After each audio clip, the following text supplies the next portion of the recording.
எப்படி அந்த லூஸ் அண்ணா சிலைக்கு வந்து ஒரு ஃபோட்டோ எடுத்து போட்டு நான் வந்துட்டேன்னு சொல்லணும். பரவாயில்லப்பா தம்பி, நம்ம சொல்றதெல்லாம் கேட்குது, அப்படியே அந்த பணத்தை வாங்கிட்டு வா தம்பி அப்படின்னு மட்டும் சொல்லுங்க போதும். உன ஓட ஓடி வரட்டி அடிச்சிருக்கோம் நாங்கள். நீங்கள் டிகிரி வரைக்கும் படிக்காமல் போனால் நாசமாக போயிருந்தீங்க. அரசு பள்ளிகளில் இருமொழி கொள்கை, தனியார் பள்ளிகளில் மும்மொழி கொள்கை. ஏங்க சாரி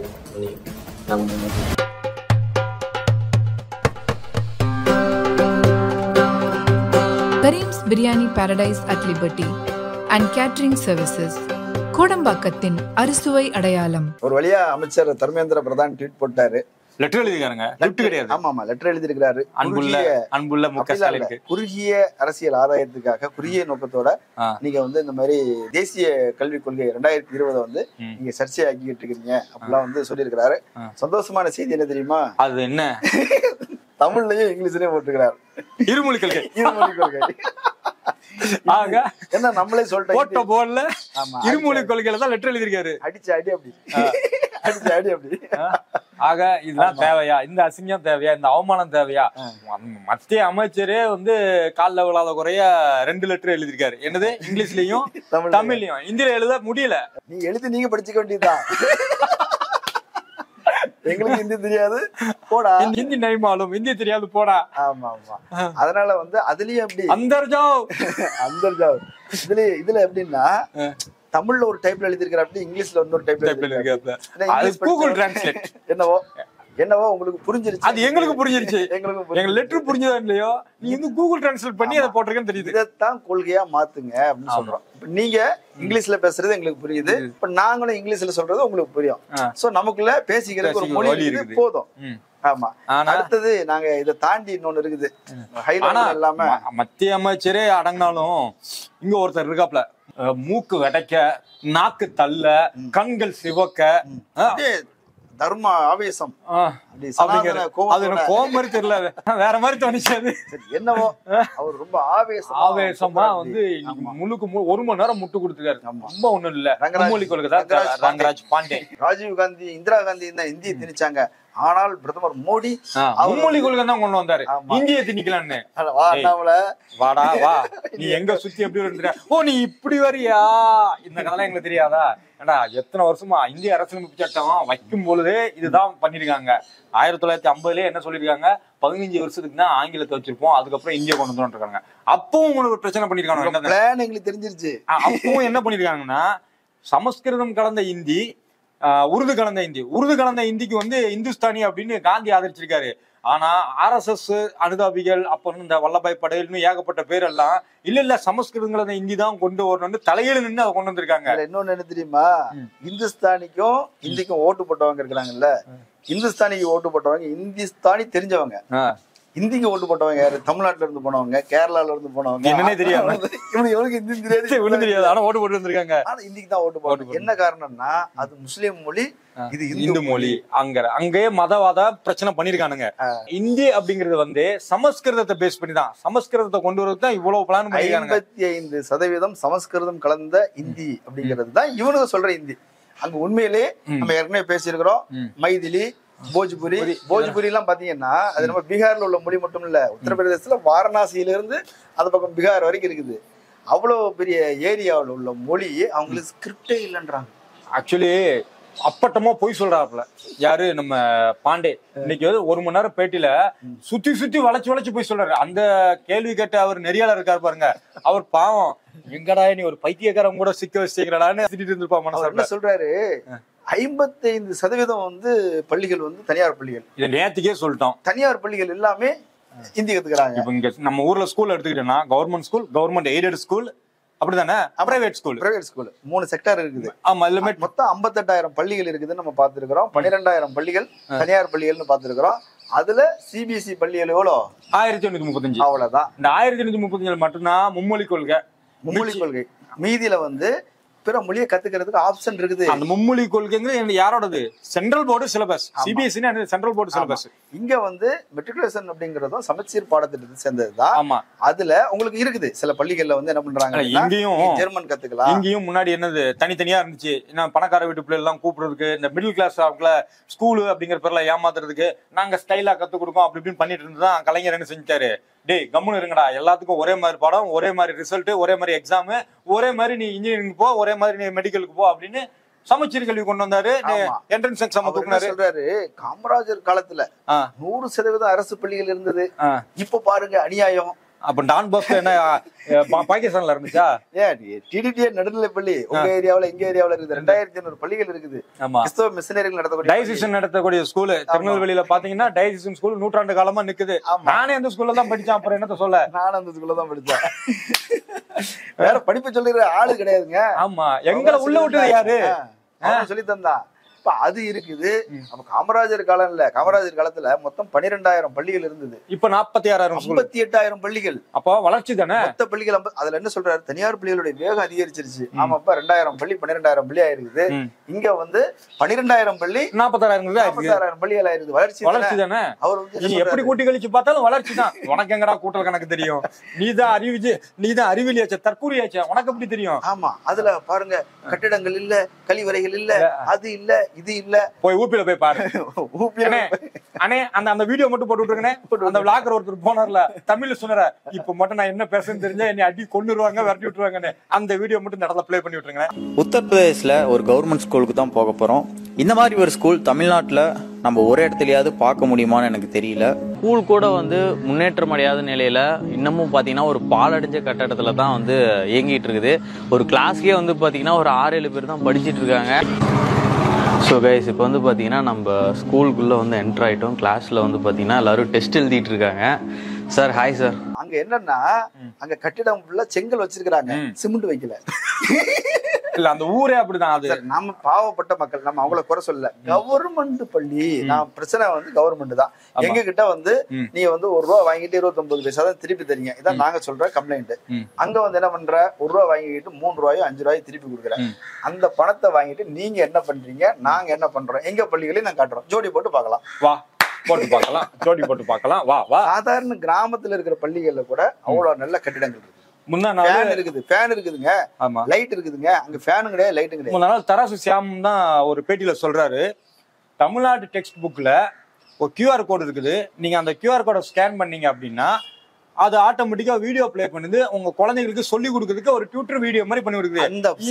அந்த சிலபஸ் வீடியோவும் இருக்குது, வர்ச்சுவலாவும் இருக்குது. இந்த அளவுக்கு டெக்னாலஜியோட சேர்த்து டெக்ஸ்ட் புக்கே உருவாக்கிட்டு இருக்கிறோம். இது வந்து ஒரு பாடம். இந்த பாடத்துல ஒரு பாட்டு இருக்கு, ஐலசா இதுல ஒரு QR கோடு இருக்கு பாத்தீங்களா. நான் ஸ்கேன் பண்றேன். இப்ப இதை விட நம்ம ஓபன் பண்ணா இந்த பாட்டு இருக்கு பாத்தீங்களா, இது இங்க வந்துட்டா. இந்த அளவுக்கு நம்ம முன்னேறி போயிட்டு இருக்கோம். அங்க இந்த டேஷ் நமக்கு வந்து கிளாஸ் எடுக்குதான். அங்க 34% கிராமங்கள்ல இன்டர்நெட் கனெக்ஷன் கிடையாது, மின்சார வசதி கிடையாது ஒழுக்கமா. அதாவது டிஜிட்டலா அவங்களோட ஸ்கூல் டாக்குமெண்டே மெயின்டைன் பண்ண முடியல. இப்போ நம்ம இதுல போனீங்கன்னா 100% கிட்டத்தட்ட டிஜிட்டல் ஆயிடுச்சு, கம்ப்யூட்டர் சைட் ஆயிடுச்சுன்னா அங்க வந்து அது முடியல. இப்ப எத்தனை பெர்சன்டேஜ் பேர் இங்க படிச்சிருக்காங்க, ரிசல்ட் வேணும்னா இன்னொரு பேனலை எழுதி இந்த சார்னு அனுப்பி விடுறாங்க. அப்படிதான் பண்ணிட்டு இருக்காங்க. அந்த அளவுக்கு ஒரு ஒர்ஸ்டான இடத்துல, ஒர்ஸ்டான இடம் அப்படின்னா ஒர்ஸ்டான கவர்மெண்ட். நம்ம ஊர்ல என்ன செஞ்சோம், நம்ம ஊர்ல லைப்ரரி கட்டணும், அவன் அவங்க கோயில கட்டிட்டு இருக்கான். கும்பமேளா. ஆமா, கும்பமேளாவிலே பெரிய ப்ராட் பண்ணிருக்கானுங்க. மகா கும்பமேளான்னு ஒண்ணு கிடையவே கிடையாது, மகா ப்ராட் பண்ணிருக்கானுங்க. அது ஒரு அதுல 1881 இது மாதிரி நடக்கவே இல்லையா. எந்த பிரிட்டிஷ்காரனும் எழுதி வைக்கல இப்படி ஒரு கும்பமேளா நடந்துச்சு, செம்ம கூட்டம் கூடிச்சு கிடையாது, எந்த ஆவணத்திலும் இல்ல. ஆமா, நம்ம இப்ப எஜுகேஷன் விட்டு கோயிலுக்கு போயிட்டோம்னு வச்சுக்கோங்க, அவ்வளவுதான், நாசமா போச்சு. இப்படிதான் நம்மள திருப்பி விட்டுறாங்க. ஆமா, அப்படி சாலைகள் அது இதுன்னு நீங்க எல்லா வகையிலயும் பாருங்க, எங்க வேணா பாப்போம். நாம முன்னேறிதான் இருக்கிறோம். இப்ப சின்ன ஒரு இது சொல்றேன். அவர் வந்து சொல்றாரு இல்லையா, படிச்சுட்டா ஹிந்தி படிச்சுட்டா கௌரவம் ஆயிருவாங்க, அரசியல்வாதிகளுக்கு வந்து இந்த அரசியல்வாதிகள் ஓட்டு போட மாட்டாங்க. நிறைய கேட்கிறாரு, என்ன சார் எங்களுக்கு நஷ்டமா போச்சு, நாங்க ஹிந்தி படிக்கல. ஒரு கேள்வி சிம்பிள் நடந்துங்க, சுத்தி சுத்தி பேசிட்டு இருக்கிறாருல, இந்திய படிச்சா என்ன ஆதாயம், உன்னை ஒரு டென்ஷன் ஆகுது, கோவப்படுறாரு, இப்படிங்காரு அப்படிங்காரு.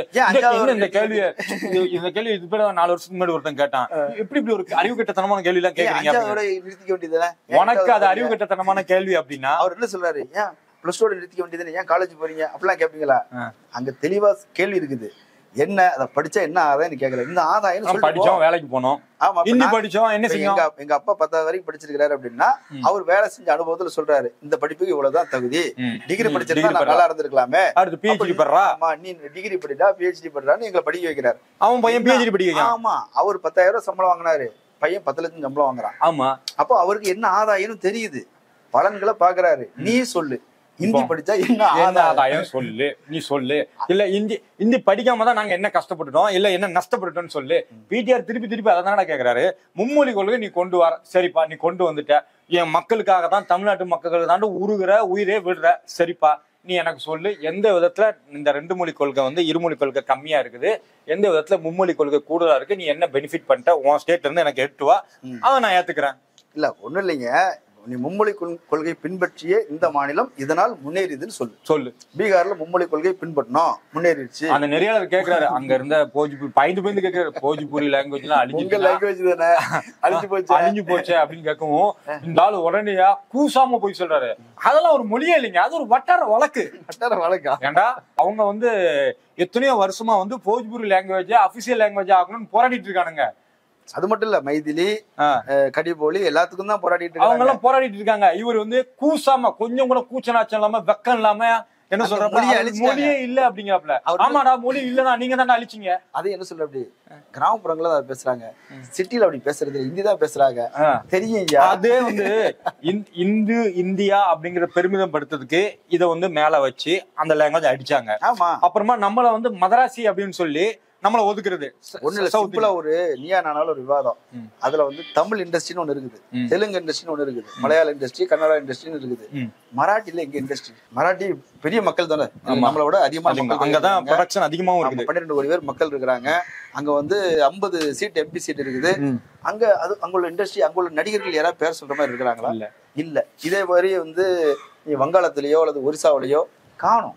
ஆனா இவன் பேன் இந்தியா படம் மெல்ல மெல்ல நீ தின்னுட்டு இருக்கிற தின்னு அந்த 4 ஸ்டேட்டையும் இந்தி ஸ்டேட்னு வச்சு இந்த 4 ஸ்டேட் பேசுறதே மொத்த இந்தியாவும் பேசுற மாதிரி ஒரு உருவகம் பண்ணிட்டு இருக்கிற. 56 மொழிகள் அழிஞ்சிருக்குது. நல்ல கவனத்துல வச்சுக்கீங்க மக்களே.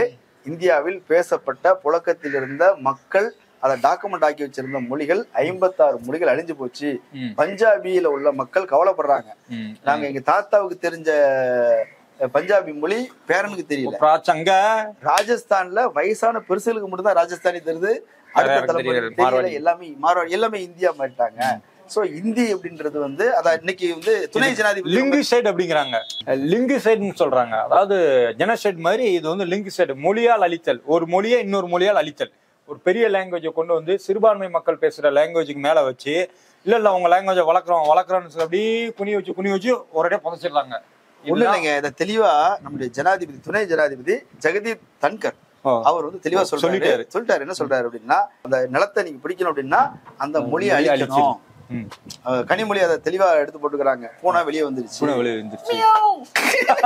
சத்தம் கொடுத்துட்டு வெளியே வருது. இது பூனை இல்லைங்க, ஓனாய் குட்டிங்க, நரி குட்டிங்க வெளியே வந்து தெளிவா அந்த மொழியை, ஒரு நிலத்தை கைப்பற்றணும் அப்படின்னா அந்த மொழியை அழிக்கணும் அப்படின்னா இந்த நிலத்தை நீங்க என்ன வெங்காயத்தை கைப்பற்றணும். இப்ப நாங்கெல்லாம் பாத்துக்கிட்டு இருப்போம் அந்த நிலத்தை நீங்க கைப்பற்றுறதுக்கு.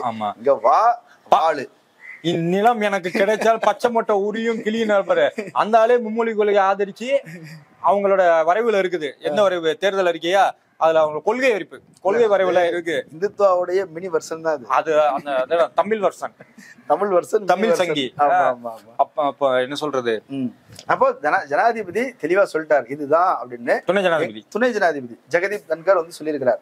அப்ப எங்களுக்கும் இந்த விஷயம் புரியும். அவர் சொல்லிதான் எங்களுக்கு புரியணுங்கிறது இல்ல. எங்களுக்கு அண்ணா காலத்துல இருந்து பெரியார் காலத்துல இருந்து இந்த விஷயங்களை சொல்லி கொடுத்து வளர்த்துருக்காங்க. உங்களுடைய வாழ்க்கை உங்களுடைய மொழியில் அடங்கி இருக்கிறது. இன்னொன்னு அவர் சொல்றாரு, எல்லாரும் அரசு பள்ளிகள்ல வந்து விட்டுட்டு தனியார் பள்ளிக்கு போறாங்களாம்.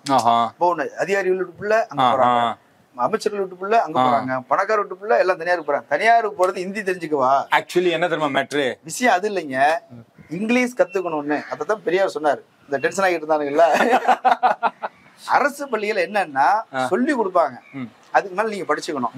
தனியார் பள்ளியில அப்படிலாம் விட மாட்டேன், இங்கிலீஷ்ல பேசி ஆகணும், இங்கிலீஷ்ல எழுதி ஆகணும், ஃபைன் போடுறேன், ஹோம்ஒர்க் பண்ணிட்டு வா, அதை ஃபாலோ பண்ணி வீட்டுல அப்பா அம்மா சுத்தி வளைச்சு எப்படி பார்த்தாலும் பிள்ளைங்க மேல இல்ல அக்கறையில தன்னோட ஓவரான அக்கறை என் பிள்ளைங்களை வந்து இங்க அதை நம்புறாங்க. அந்த நம்பிக்கை தான் போறாங்க. அரசு வந்து அந்த கிரிபிடி பண்ண முடியாது. ஆமா, இதை பண்ண முடியாது. ஆமா, ரொம்ப அடிச்சு பிடிச்சு பிள்ளைகளை போட்டு சித்திரவதை பண்ண முடியாது.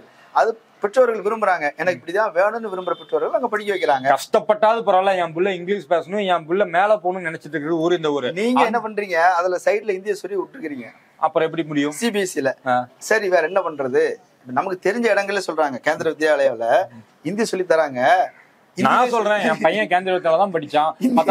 என்ன சொல்றது, நான் பல மாநிலங்களை என்னோட வேலை சொல்லல, அதனால நான் அவன் கேவில தான் படிச்சேன். அங்க வந்து சான்ஸ்கிரிட்டுக்கு என்ன சொல்றது டீச்சர் இருக்காங்க, ஆனா ஜெர்மன் லாங்குவேஜுக்கு இல்ல. இது இப்படிதான் செய்வாங்க. இப்போ சொல்றாங்களா, இவர் பாண்டி சொல்றாரு, ஏய் நாங்க எங்கப்பா இந்தின்னு சொன்னோம், டிஎம்கே தான் தவறாக இந்தின்னு சொல்லி உருமாற்றம் பண்ணுது, இங்க வந்து அரசியல் பண்ணுது, மும்மொழி கொள்கை தான் சொன்னோம், நீ எந்த லாங்குவேஜ்ல எடுத்துக்கோ. என்ன சொல்றது, தமிழ்நாடு பார்டர்ல இருக்கிற தெலுங்கு எடுத்து, மலையாளம் தெலுங்கு கத்துக்குங்க, கன்னடம் கத்துக்குங்க, அது அந்த ஸ்கூலு ஹெச்எம் வந்து தீர்மானிக்குமா. ஏன்னா ஒன்னே முறை என்ன சொல்றது, சங்கிகள் தான் எங்க அங்க வச்சிருக்க, அங்க கடைசியில என்ன தெரியுமா நடக்கும், இந்த கேவில நடக்கிறதா நடக்கும். கேவில எல்லா ஸ்கூலையும் ஆப்ஷன் கொடுத்துருக்காங்க, பிரெஞ்சு ஜெர்மன். ஆனால் அங்க போய் கேட்டா ஆசிரியர் இல்ல, தமிழ் கூட உண்டுங்க. ஆனா இதுதான் தமிழ்நாட்டு கேவில வந்து டோட்டலா இல்ல, ஒரு ஆசிரியர் கூட கிடையாது, தமிழுக்குன்னு ஒரு ஆசிரியர் கூட கிடையாது. ரீஜனல் லாங்குவேஜ் கேவி ரூல் என்ன சொல்லுது அப்படின்னா, ஹிந்தி அப்புறம் இங்கிலீஷ், அதுக்கப்புறம் ரீஜனல் லாங்குவேஜ் எந்த ஸ்டேட்ல இருக்கோ அந்த ஸ்டேட்டுக்குள்ள லாங்குவேஜுக்கு நீங்க வந்து கத்துக் கொடுக்கணும் அப்படின்னு போட்டிருக்கு. ஆனால் எந்த கேவிலையும் தமிழ்நாட்டுல தமிழ் வாத்தியாரே இல்ல. அப்படி இருக்கும்போது நீ உன்னோட 1835 ஸ்கூலுக்கே உனக்கு வக்கு இல்லையா, எந்திரிச்சிருக்கவே முடியலையா. 58,000 ஸ்கூலுக்கு இவர் வந்து வாத்தியாரா போட்டு நிறைக்க போறாராம். டேய், யூபில உன் ஸ்கூல்லயே 85,000 வேகன்சி இன்னும் ஃபில் பண்ணாம வச்சிருக்க. ஆமா, ஒண்ணு இல்லைங்க, தமிழ்நாட்டுல மும்மொழி கொள்கை தான் இருக்குது. நான் மறுபடியும் சொல்லிக்கிட்டே இருக்கிறேன், இருக்குது அப்படிங்கிறாரு. இருந்துட்டு கூட போட்டோம், நான் எதுக்கு ஹிந்தி கத்துக்கணும்னு கேக்குறேன். அதான் நானும் கேக்குறேன். ஒண்ணு இல்ல, ஸ்டாலின் வந்து ஜெர்மன் கத்துக்கிறதுக்கு வாய்ப்புகளை உருவாக்குறாரு, ஜாப்பனீஸ் கத்துக்கிறதுக்கு வாய்ப்புகள் உருவாக்குறாரு, கொரியன் கத்துக்குங்க அப்படின்றார். சவுத் கொரியால அவெல்லாம் தொழில்நுட்பத்துல உயர்ந்து நிக்கிறான். அப்ப அதை கத்துக்கிட்டு அங்க நம்ம வேலை வாய்ப்புகளை, தொழில் வாய்ப்புகளை வளர்ந்த நாடுகள்ல நம்மளுடைய முதலீடுகளை கொண்டு போய் சேர்க்கறதுக்கு இதெல்லாம் பயன்படும். அப்போ எங்களுக்கு 3வது மொழிங்கிறது பிரச்சனையே கிடையாது. ஆமா, ஆனால் அது எந்த மொழி அப்படிங்கறது நாங்க தீர்மானிச்சுக்கிடுவோம். எதுக்குன்னு இப்ப நீங்க மலையாளத்துல இருந்து, கேரளாவில இருந்து அவர் வந்து மலையாளிங்க, இங்க வந்து பேக்கரியை போட்டு தமிழ் பேசிட்டு இருக்காரு. ஹிந்திக்காரங்க தெரியும், சொல்லவே தேவையில்ல. இங்க வந்து நல்ல தமிழ் பேசலாம். இப்ப இந்த ஒசூர்ல ஸ்கூல்ல படிக்கக்கூடிய இந்தி பிள்ளைகள் பாத்தீங்கன்னா அந்த வீடியோ எல்லாம் இருக்குது. அந்த பிள்ளைகள் அழகா சொல்லுது, எங்க ஊர்ல ஸ்கூலே கிடையாது, சரியா இருக்காது, ரொம்ப தூரம் போய் படிக்கணும். படிக்கவே இல்ல பீகார்ல, இங்கதான் படிச்சிட்டு இருக்குது. பீகார்ல நான் ஸ்கூல்லே பாக்கல. இங்க எங்களுக்கு நல்ல ஸ்கூல் அதுதான். என்ன அப்படின்னா அங்க படிக்கிற பிள்ளைகளை பார்த்துட்டு அங்க இருந்து அனுப்பி வைக்கிறாங்களாம். என் கூட இருந்த நார்த் இந்தியன்ஸ் பெங்களூர் போஸ்டிங் கேக்குறாங்க. எதுக்காக அப்படின்னா, பெங்களூர் வந்துட்டோம் அப்படின்னா அங்க இருந்து பக்கம் சென்னை, பெங்களூர்லயும் சரி சென்னையிலயும் சரி எஜுகேஷன் நல்லா இருக்கும். என் குழந்தைங்க ஹையர் ஸ்டடிஸ் படிக்கிறதுக்கு அங்க படிக்கும்போது நான் ஒரு 3 வருஷம் 4 வருஷம் இங்க டியூட்டி பார்த்தேன்னா அந்த 3 வருஷம் டிகிரியோ இல்ல 4 வருஷம் இன்ஜினியரிங் காலேஜோ அதை படிக்கும்போது கரெக்டா இருக்கும், நான் போயிடுவேன் அப்படின்னு அப்ளிகேஷன்ல எழுதி கொடுக்குறான். சார் எங்க பையனுக்கு இந்த மாதிரி ஒரு லைஃப் அது நீங்க எனக்கு ரெக்கமெண்ட் பண்ணுங்க, பெங்களூர் போஸ்டிங் போகணும், சென்னை ஹெட் குவார்டர் இருக்கு அங்க அனுப்புங்கிறான். இப்போ எதனால, ஏன் அங்க இருக்கிறவங்க இங்க வர்றான்? ஏன்னா இந்த 2 லாங்குவேஜ் போதும். அதை மீறி நீ எதுவும் பண்ணிட்டேன்னா செஞ்சு காட்டு, சொல்லி காட்டு, அதை நாங்க ஏத்துக்கிறோம். இதெல்லாம் போதாதுன்னு அம்பேத்கர் துணைக்கு கூடுறோம். அப்படி யாரு இவரு? ஆமா, ஏன்னா நமக்கு அம்பேத்கர் பெரியார்னு சொல்லுவோம், பெரியார் அவங்க சொல்ல மாட்டாங்க, தீண்டாமை பெரியார் பிறந்தவர். ஆனா அம்பேத்கரை விட முடியாது இல்லையா? அம்பேத்கர் வந்து அம்பேத்கரே சொல்லியிருக்கிறாரு, அம்பேத்கரே அரசியலமைப்பு எழுதியிருக்கிறாரு, சமஸ்கிருதத்தை வந்து தேசிய மொழியா கொண்டு வாங்க. சரி, அப்ப சமஸ்கிருதத்தை கொண்டு வந்துட வேண்டியதுன்னா ஏன் இந்திய கொண்டு வந்தீங்க? சரி, ரைட்டு. அவர் வந்து இந்திய வந்து தேசிய மொழியா கொண்டு வரணும்னு, அதை கத்துக் கொடுக்கணும், படிப்படியா கொண்டு வரணும்னு சொல்லிட்டு அவர் தான் சொன்னாரா? அந்த 6 பேர் கமிட்டியில் இருக்கவங்க யாரும் சொன்னாங்கன்னு தெரியல. அரசியல் அமைப்புங்கிறது வரைவு அவர் வைக்கிறார். அதன் பிறகு அது விவாதிக்கப்பட்டு அங்க பெரும்பாலும் இந்த கமிட்டியில உள்ள அந்த அரசியல் நிர்ணய சபையில விவாதிக்கப்பட்டு திருத்தங்கள் செய்யப்பட்டு ஏற்கப்பட்டது. அதில் பிரதானப்படி அவர் செஞ்சிருக்கிறார். ஒருவேளை அவரே சொல்லியிருந்தாலும் கூட நாங்க ஏற்க மாட்டோம். ஏன்னா அதனால என்ன நன்மை என்ன தீமைங்கிறத நாங்க உணர்ந்தவர்கள். உதாரணம் சொல்றாரு. அதனால அம்பேத்கர் என்னெல்லாம் சொல்லியிருக்கிறாரு அதெல்லாம் பின்பற்றுவாரு. அம்பேத்கரை பின்பற்றுவாருன்னா வாங்க பகவத்கீதை எடுத்து படிப்போம். அதை பத்தி அம்பேத்கர் என்ன சொல்லியிருக்காருன்னு பாப்போம். ராம பத்தி என்ன சொல்லியிருக்காரு, கிருஷ்ணனை பத்தி என்ன சொல்லியிருக்காரு, பார்ப்பனிய அயோக்கியத்தனத்தை பத்தி என்ன சொல்லியிருக்காரு, பார்ப்பனிய மேலாதிக்கத்தை பத்தி என்ன சொல்லியிருக்காரு, இந்த இந்தி திணிப்பை பத்தி என்ன சொல்லியிருக்காரு, சவுத் இந்தியா எப்படி நார்த் இந்தியா எப்படின்னு என்ன சொல்லியிருக்காரு, இந்த பூஜை புனஸ்காரங்கள் நீ சொல்றிய பஞ்சகச்சம் போடணும், நம்ம நாமம் வைக்கணும், நம்ம பூணூல் போடணும், அதை பெருமையா சொன்ன அதை பத்தி என்ன சொல்லியிருக்காருன்னு அம்பேத்கர் சொன்னதை நம்ம பேசுவோம். வாங்க பாண்டே, உட்கார்ந்து பேசுவோம். அப்புறமா இன்னொன்னு சொல்றாரு. என்ன சொல்றாருன்னா, உதாரணம் சொல்றாராம். நீ வந்து கேஸ் என்ன கேஸ் யூஸ் பண்ற, உனக்கு கேஸ்க்காக நாங்க மானியம் 300 ரூபாய் கொடுக்குறோம், சரிதானே? இப்ப நீ வந்து கேஸ் பயன்படுத்த மாட்டேன் அப்படின்ட்டு 300 ரூபாய் கேட்டா நான் எப்படி தர முடியும்? மானியம் மட்டும் எப்படி கேட்பேன்? மானியம் மட்டும் எப்படி கேட்பேன்? அதே தான் இந்த எஜுகேஷனுக்கும். நீங்க பணம் கேட்கலாம் 2000 கோடி, நீ வந்து நான் சொல்ற எஜுகேஷன் பாலிசியை கொண்டு வர மாட்டேங்க, அவனுக்கு பணம் மட்டும் கொடுக்கணுமா? உங்க அப்பா விட்டு பணமா? நான் கேட்கறது உங்க அப்பா விட்டு பணமா? வேலை செஞ்சா சம்பளம். நீ யாரா நீ அதிகாரம் பண்றதுக்கு? இதத்தான் அன்னைக்கு ராகுல் காந்தி வந்து அன்னைக்கே சொன்னார் பார்லிமெண்ட்ல. You will never ever in your entire life rule over the people of Tamil Nadu. It cannot be done. You will never ever in your life. தெளிவா சொல்லியிருக்கிறார். இன்னைக்கு பேசியிருக்கிறார் டெல்லியில. அவர் என்ன சொல்றாரு? ஆங்கிலம் அதிகாரத்துக்கான மொழி, இதை பறிப்பதை அனுமதிக்க முடியாது. நீங்க ஆங்கிலத்தை அழிச்சிட்டு அதுல இந்திய கொண்டு வந்து வைக்கணும்னு நினைக்கிறீங்க. அதன் வழியில யார் அதிகாரத்தில் இருந்தாங்களோ காலங்காலமா அவங்களே வந்து உட்கார்ந்துப்பாங்க. இப்ப நாங்க மேல வருவதற்கான வாய்ப்பு ஆங்கிலத்தின் வழியில் தான் இருக்குது. நான் உனக்கு சொல்றேன், ராகுல் காந்தி தெளிவா இல்ல நான் சொல்றேன், உன்னோட கேஸ் கதைக்கே வரும். ஏண்டா நீ கொண்டு வர்றது விறகடுப்பு, நான் ஏற்கனவே கேஸ் வச்சிருக்கேன். நான் வந்து கேஸ் வச்சு நான் நீட்டா சமைச்சிட்டு இருக்கேன். நீ என்கிட்ட வந்து இந்த விறகடுப்பு வச்சு பண்ணு, அப்பதான் காசு கொடுப்பேன்னா என்ன டேஸ்க்கு நான் அதை ஒத்துக்கணும்?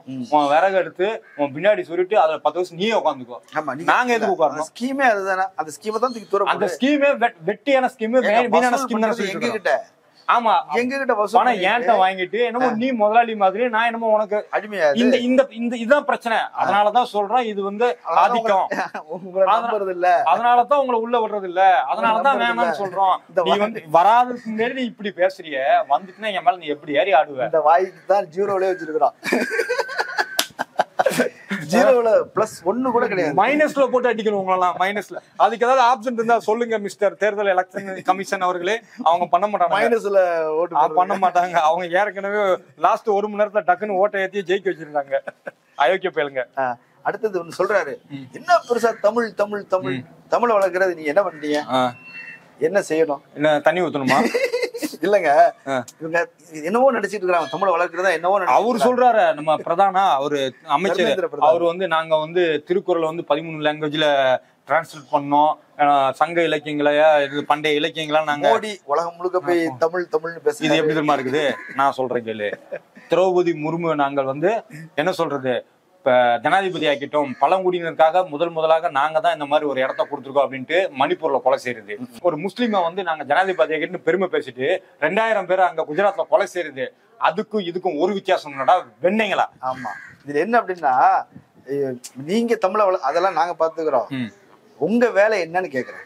நீ இந்தி ஊருக்கு இல்லாத அக்கறை இல்ல, மலையாளத்து மேல உங்களுக்கு அக்கறை இருக்கிற மாதிரியும், தெலுங்கு மேல அக்கறை இருக்கிற மாதிரியும், கன்னடம் மேல அக்கறை, அதெல்லாம் வளர்க்கறது நீங்க என்ன செஞ்சுட்டீங்க? இல்ல, தமிழுக்கு ஒதுக்குற நிதிங்க.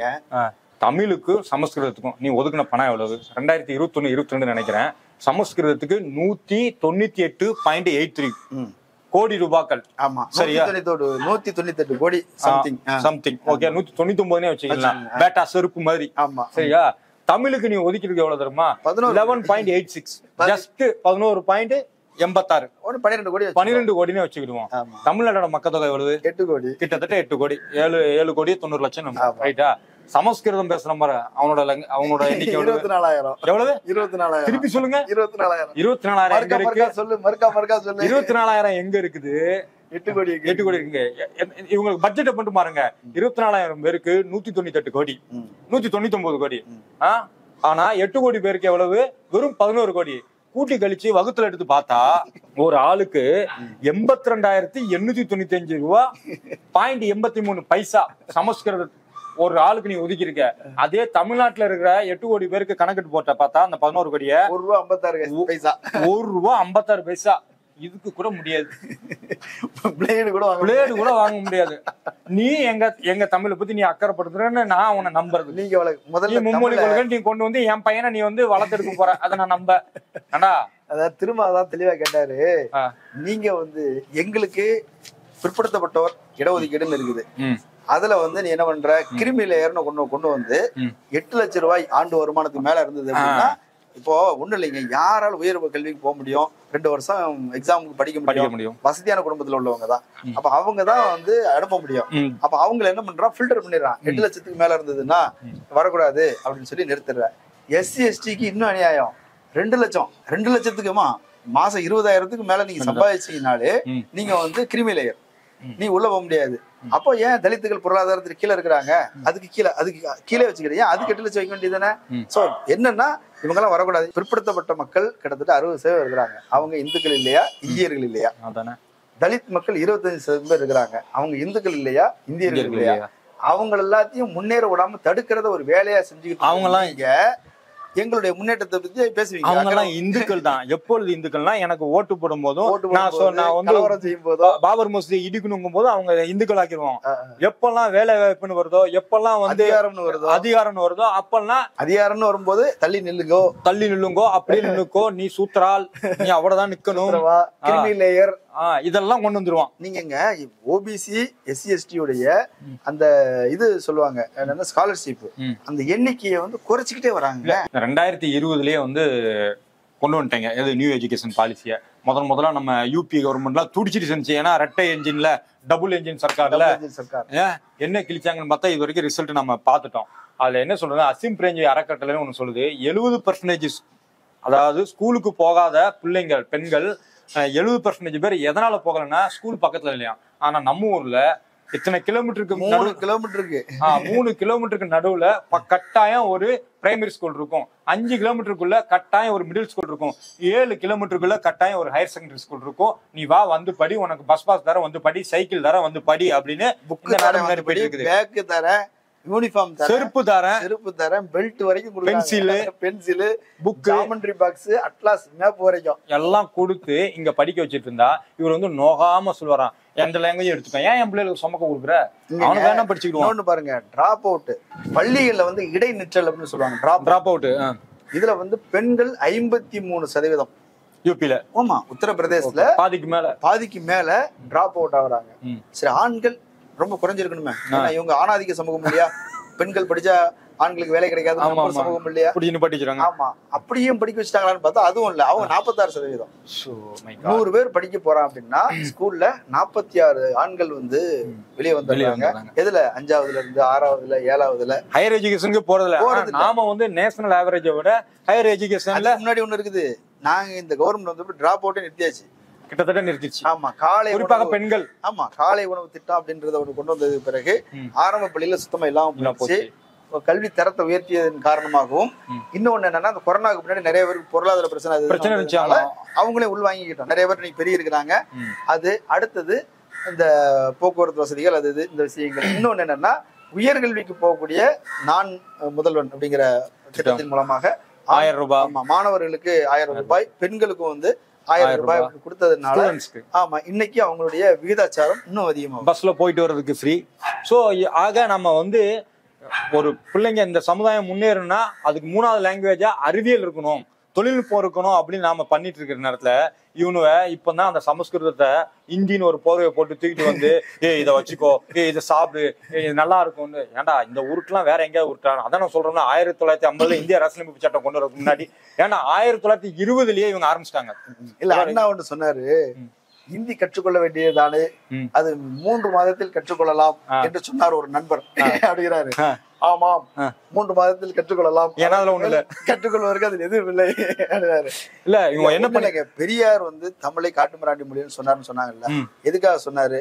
அதுல நவீன அறிவியல் இல்ல, நவீன சிந்தனைகள் இல்ல, முற்போக்கு சிந்தனைகள் இல்ல, ஜனநாயகம் குறித்து எதுவுமே இல்ல, சோசியலிசம் குறித்து எதுவுமே இல்ல, அதனால எல்லாமே பிற்போக்காருக்கு மூடநம்பிக்கை. இதே விஷயம் நம்ம நிறைய மாத்திட்டோம். நீ தமிழ் வளர்ச்சிக்கு என்ன செஞ்சான்னு சொன்னால, இன்னைக்கு நிறைய அறிவியல் வந்திருக்குது. மேற்கத்திய சிந்தனைகளை வந்து கொண்டு வந்து அவன் அனாட்டமிங்கிறது அனாட்டமின்னு டிரான்ஸ்லேட் பண்ணிட்டு இருக்கான். நாம அனாட்டமிங்கிறது உடல் கூறியல் அப்படின்னு அதுக்குண்டான இதை நம்ம கரெக்டா வேதியியல், புவியியல், இயற்பியல் அப்படின்னு நம்ம கரெக்டா டிரான்ஸ்லேட் பண்ணி கொண்டு வந்துட்டு இருக்கோம். டெக்னிக்கல் டேர்ம்ஸ் அதையும் நம்ம உருவாக்கி இருக்கிறோம். மட்டும் இல்லாமல் பாடங்களையும் உருவாக்கி இருக்கிறோம். ஆங்கிலத்துல உள்ள எல்லா அறிவியல் நூல்களையும் நம்ம தமிழுக்கு மொழிபெயர்த்துட்டு இருக்கிறோம். அதுக்கு இந்த அரசாங்கம் வேலை செஞ்சுட்டு இருக்குது. உலகம் முழுக்க அக்ரிமெண்ட் போடுறாங்க. போய் சர்வதேச புத்தக சந்தைகள் இருக்கக்கூடிய இடங்களுக்கு போய் அங்க சிறந்த நூல்கள் எல்லாம் அவங்கள்ட்ட பேசி எங்க மொழிக்கு ஆளி சிந்தில்நாதன் இது நிறைய சொல்லியிருக்கிறாரு. ஏகப்பட்ட ஆதாரங்களோட அவர் தான் போறாரு, ஒவ்வொரு நாட்டுக்கும் போறாரு. சர்வதேச மொழிபெயர்ப்பு இதெல்லாம் அவர் ரொம்ப ஆர்வமாக செய்துட்டு இருக்காரு. உலகம் முழுக்க இருந்து நல்ல பாரதி சொன்னார்ன்றீங்களா, இதை சொல்லியிருக்கிறாரு. என்ன உலகம் முழுக்க இருக்கிற தமிழுக்கு கொண்டு வரணும் அப்படின்னாரு. இந்த காரியத்தின் மூலமாக தமிழை வளர்க்கிறோம். எழுத படிக்க தெரியாத சமூகத்தை, தற்குறிவையா இருந்த சமூகத்தை எழுத படிக்க தெரிந்த சமூகமா மாத்திருக்கிறோம். எங்க தாத்தா பாட்டி காலத்துல பஸ் ஸ்டாண்ட்ல நின்றுகிட்டு, தம்பி இந்த பஸ் எங்க ஊருக்கு போதியா, இந்த ஊருக்கு பஸ் இருக்குதான்னு கேட்பாங்க. கரெக்டா சொன்னீங்க. நானும் அந்த வயசுல, என் சின்ன வயசுல அறிவொளி இயக்கம் அதுல இருந்து எங்க பக்கத்து வீட்டு பாட்டிக்கு சுடலின்னு அவங்க பேரை எழுத வச்சு எனக்கு ரொம்ப பெருமையா இருந்துச்சு. ஏன்னா நான் வந்து ஸ்டூடெண்ட், 6 இளவு படிச்சுட்டு இருந்தேன். நான் வந்து ஒரு பாட்டிமாவுக்கு வந்து வாத்தியார் ஆகி, நானு எங்க அண்ணன் எல்லாருமே அறிவொளி இயக்கம்னு அந்த நேரத்துல நடத்துறாங்க. எந்த மினிஸ்டர் வந்தாலும் சரி, எந்த கவர்மெண்ட் வந்தாலும் சரி, இங்க வந்து எஜுகேஷனுக்கு முக்கியத்துவம் கொடுத்துதான் ஆகணும். இன்னைக்கு எழுத படிக்க தெரியாதவர்கள் யாருமே கிடையாது. இந்த தலைமுறை உருவாக்கியாச்சு. எல்லாரும் தமிழ் வாசிக்கிறாங்க, பத்திரிகைகள் வாசிக்கிறாங்க. அந்த அளவுக்கு வந்து நாங்க டெவலப் பண்ணிருக்கிறோம். புத்தக சந்தை விரிவடைஞ்சுக்கிட்டே தான். இந்தியில நீங்க அப்படி என்ன பண்ணிட்டீங்க? மகாபாரதத்தையா, புராண இதிகாச தர்ம சாஸ்திரங்கள், அதுக்கப்புறம் இப்போ ஒரு யூஸ்ஃபுல்லா இருக்குது. भैया ऑटो यहाँ से वहां जाना है कितना रुपया, भैया पानी पूरी दे दो, भैया गरम चाय दे दो. இதுக்கு யூஸ் ஆகும்னா சொல்றானோ தவிர வேற எவனுமே நீ ஹிந்தி படி, நீ பிடெக் ஆகலாம், நீ ஹிந்தி படி, நீ வந்து இன்ஜினியர் ஆகலாம், நீ ஹிந்தி படி, டாக்டர் ஆகலாம்னு சொல்ல மாட்டேங்கிறானுல. எதுவுமே அதுல இல்லையே. 1923 மெட்ரிகுலேஷன் ஸ்கூல்ல ஹிந்தி கொண்டு வந்திருக்காங்க. அப்புறமா 24 என்ன செஞ்சிருக்கானுங்க, அப்படியே ஹையர் செகண்டரி கொண்டு வந்திருக்கானுங்க. அதுக்கப்புறமா என்ன செஞ்சிருக்கானுங்க, டிகிரி காலேஜுக்கே கொண்டு வந்திருக்காங்க. 1928 அப்பா உள்ள நுழைச்சாச்சுன்னு ராஜகோபாலாச்சாரி என்ன பண்ணாரு, குள்ளுக்கப்பட்டர் என்ன பண்ணிருக்காரு, அரசியலமைப்பு சட்டத்தின்படி ஒரு அரசாணை வெளியிடுறாரு, இந்தி வந்து இனி 3வது லாங்குவேஜ்னு. வெடிச்சது போராட்டம் 1938. 1940 இதே இன்றைய டேட் 21/2/1940. இன்னைக்கு நம்ம பேசிட்டு இருக்கோம் 21ஆம் தேதி. இந்த டேட்டு தான் அந்த சட்டம் வாபஸ் பெறப்பட்டது. அப்பவே நாங்க அவ்வளவு உஷார்னா, நீ சொல்றபடி பார்த்தா தற்கூரியா இருந்த அந்த நேரத்திலேயே நாங்க கொஞ்சம் தற்கூரியா தான் இருந்தோம். இன்னைக்கு என்னை கண்டிக்கும் போது, ஆனா அவன் நமக்கு மேல தற்கூரியா தான் இருந்திருப்பான், அது வேற விஷயம். சரி தானே? அப்பவே அவ்வளவு உஷார் இருந்தோம். இப்போ பாண்டே நீ உருட்டுக்கலாம், நாங்க வந்து உடனே ஏமாந்துருமா? வாயை திறந்தாலே பொய்யா தான் இருக்குது. 1 மணி நேரம் கூசாம மறுபடியும் போய் சொல்றாரு. கேட்டா மூத்த பத்திரிகையாளரா. உங்க பள்ளி கல்வி தரம் ஊபியில எப்படி இருக்குது அப்படின்னா, மதிய உணவு திடீர்னு மதிய உணவு கொடுக்கறது முடிவு பண்ணிட்டாங்க. சரி பரவாயில்லையே, நல்ல சப்பாத்தி சத்தான உணவு கொடுக்குறாங்கன்னு பார்த்தா, சப்பாத்தியை தொட்டுக்கிறது உப்பு கொடுத்துருக்காங்க. இது பரவாயில்லைங்க. உப்பை தொட்டு சாப்பிட்டத ஒரு பத்திரிகையாளர் பவன் ஜெய்ஸ்வால்னு ஒருத்தர் இதை கண்டுபிடிச்சு வெளியே செய்தியாகிறார். என்ன பண்ணிருப்பான்னு நினைக்கிறீங்க? அவருக்கு பாராட்டி பரிசு கொடுத்துருப்பாங்க. தேசிய பாதுகாப்பு சட்டத்துல உள்ள தூக்கி போட்டாங்க. இது பரவாயில்லைங்க. ஏங்க, ஒரு பள்ளிக்கூடத்துல உப்பு வச்சு சாப்பிடுற அளவுக்கு நிலைமை இருக்குது அப்படின்னா ஒரு கவர்மெண்ட் என்ன பண்ணும்? ஐயோ இப்படி நடக்குதா, உடனே அதிகாரி எழுப்பி நடவடிக்கை எடுத்து ஏதாவது ஒரு குருவா கொடுங்கப்பா, கிழங்கு கொடு, உருளைக்கிழங்காது மலிவா கிடைக்குது இல்ல, கொடுத்துக்கலாமே. அதை விட்டுவிட்டு இதை வெளியே கொண்டு வந்தவனுக்கு தண்டனை கொடுத்தீங்க பாத்தீங்க, உங்க ஊபி மாடல் திராவிட மாடல் கிண்டல் பண்றது. நான் என்ன சொல்றேன் அப்படின்னா, பத்திரிகையாளர் கொஞ்சம் ரொம்ப ஓவரா உணர்ச்சி சொல்லிட்டாரு. அவருக்கு வந்து அதுக்கு முன்னாடியே ஒரு உதாரணம் இருக்கு. என்ன அப்படின்னா, பிஜேபி வந்து தேசபக்திக்கு பேர் போன கட்சி. அதாவது பேர் போனதுன்னா பேர் போனது, தேசபக்தினா பிஜேபி, இந்தியா ஜெயிச்சதுன்னா பிஜேபி ஜெயிச்சது அப்படின்னு அவனுக்கு லேபிள் ஒட்டி போனாங்க. அதை நம்பி பிஎஸ்எஃப்ல பார்டர் செக்ரட்டரி இருந்தார் தேஜ் பகதூர் யாதவ்னு ஒருத்தர், ஐயா எங்களுக்கு சாப்பாடு சரியில்லை, மோடி ஐயா இதை கவனிக்க, மோடியை முழுக்க நம்பினார். அவர் ஹரியானால இருந்து நல்லா எனக்கு தெரியும்.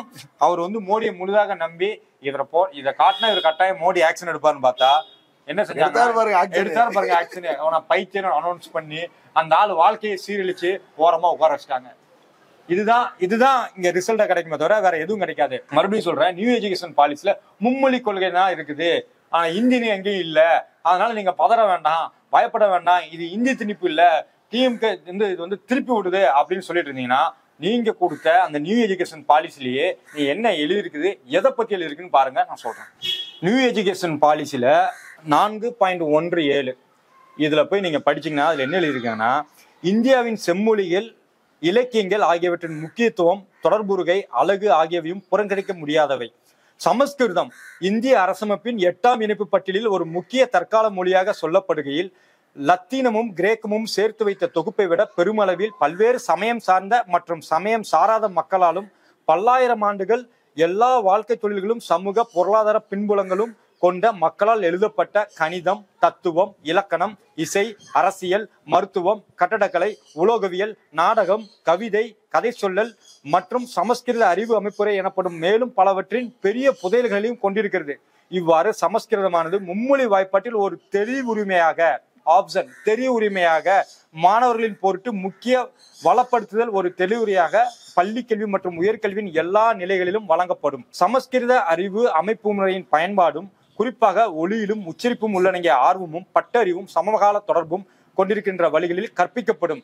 அடித்தளம் மற்றும் நடுநிலை பள்ளி மட்டத்தில் சமஸ்கிருதம் வாயிலாக சமஸ்கிருதம் STS, அதாவது இந்த STS சமஸ்கிருதம் இதுதான், கற்பிக்க எளிய அளவை தர சமஸ்கிருத பாட புத்தகங்கள் எழுதப்படலாம். அதை கற்பதை உண்மையாகவே தூய்த்து கிளத்தக்கதாக செய்யலாம். என்ன ஒரு இது, இந்திய திணிக்க மாட்டா, வா வாடே வா, இந்திய திணிக்க மாட்டாங்களா? சமஸ்கிருதத்துக்கு இவ்வளவு நிலத்துக்கு நீ எழுதியிருக்க. ஆக உனக்கு சமஸ்கிருதத்தை கொண்டு வரதுக்கு தான் 1950 1920 இருந்து அடுத்த 1950 இந்திய அரசு சட்டம் கொண்டு வரும்போதும் அப்போ என்ன சொல்லியிருக்காங்க அப்படின்னா 15 வருஷம் தான் ஆங்கில மொழியா இருக்கும், அதாவது என்ன சொல்ற அலுவல் மொழியா இருக்கும். அதுக்கப்புறம் அதை வேண்டாம்னா தூக்கிடலாம். அதுலயும் அவங்க என்ன செஞ்சு வச்சிருக்காங்க, அந்த பார்லிமெண்ட் சரத்து 120 நினைக்கிறேன், 120 121A நினைக்கிறேன். அதுல என்ன சொல்லிருக்காங்கன்னா, அது நினைச்சா யாரு நம்ம பிரசிடென்ட் நினைச்சா அதை தூக்கலாம். அங்க வந்து நீங்க வந்து ஒரு எம்பி, இங்க இருக்கிற எம்பி, தமிழ்நாட்டு எம்பியோ கேரளா எம்பியோ இல்ல தெலுங்கு எம்பியோ வந்து பேசணும்னா அங்க இருக்கிற சபாநாயகர்கிட்ட வந்து பெர்மிஷன் கேட்கணும். ஐயா நான் என் தாய்மொழியில் பேசலாமா, ஒன்னு ஹிந்தியில பேசு இல்ல இங்கிலீஷ்ல பேசு, நான் தாய்மொழியில பேசலாமான்னு கேட்கணும். அதே நீங்க 345 நினைக்கிற அந்த சரத்துல என்ன சொல்லுது அப்படின்னா, இங்க ஸ்டேட் அசம்பிளில இன்னைக்கு பிஜேபி காரன் நினைச்சா எந்த பெர்மிஷனும் கேட்காம ஹிந்தியில பேசலாம். அப்புறமா அந்த 345 அந்த இது இருக்கு பாத்தீங்களா, அபிஷியல் லாங்குவேஜ் ஆஃப் யூனியன் இந்தியான்னு போட்டிருக்கு. அபிஷியல் லாங்குவேஜஸ் போடல, அபிஷியல் லாங்குவேஜ், அதாவது லாங்குவேஜ் ஒற்றை தான் குறிக்குது. அந்த ஒண்ணு என்னன்னா அது ஹிந்தி. ஆக மறைமுகமாக எப்படிலாம் இந்த அரசியலமைப்பு சட்டத்தில் இந்திய வந்து ஆதிக்கமாக மேலாதிக்கமாக வைக்க முடியுமோ அவ்வளவு பண்ணிக்கிட்டு இன்னைக்கு வந்து பச்சை குழந்தை மாதிரி ரொம்ப தூரம்லாம் போக வேண்டாங்க. இந்த மும்மொழி கொள்கைவாதிகள் இருக்கிறாங்க இல்லையா, இவங்க வந்து புதிய கல்விக் கொள்கையை அறிமுகப்படுத்துறது 2 மொழியில தான். ஆமா, ஹிந்தி இங்கிலீஷ். தமிழ்ல நம்ம பசங்க தான் உட்கார்ந்து டிரான்ஸ்லேட் பண்ணாங்க. எனக்கு தெரிஞ்சு குழந்தைகளுக்கான எழுத்தாளர் வில்லியன், அவர் வந்து இதை ஒருங்கிணைத்ததா எனக்கு ஞாபகம். வில்லியன் உண்மத் செல்வன் நினைக்கிறேன், அவர் பேர் Facebookல உண்மத் செல்வன் இருக்கும். வில்லியன்ங்கிற பேர்ல நிறைய புத்தகங்கள் எழுதியிருக்காரு. அவர் கூட இந்த நிறைய பேர் உட்கார்ந்து வேக வேகமா இதை உட்கார்ந்து தமிழ்ல மொழிபெயர்த்து இதோட அபாயம் என்னன்னு கொண்டு வந்தது அவங்களுக்கு இந்த நேரத்துல முக்கியமா ஒரு நன்றி தெரிவிச்சுக்கிறோம். அதனால எங்களுக்கு என்ன மொழி வேணுமோ அதை நாங்க கத்துப்போம். மலையாளமோ தெலுங்கோ கன்னடமோ நாங்க கத்துப்போம். நீங்க மூடிட்டு மூடிட்டு. அரண்சை நண்பர்களுக்கு வணக்கம். அரண்சை ஊடகம் சுயேட்சையாக இயங்குவதற்காகவே உருவாக்கப்பட்டது. நாம் செய்கிற வேலை உண்மையிலேயே மக்களுக்காக செய்கிறோம் என்பதை நீங்கள் நம்பினால், வாய்ப்பு இருந்தால் இந்த ரேசர் பே QR கோடுக்குள்ளே நீங்கள் வந்து அதை ஸ்கேன் பண்ணி எங்களுக்கு உங்களால் இயன்றதை விருப்பம் இருந்தால் ஆதரவு தெரிவிக்கலாம்.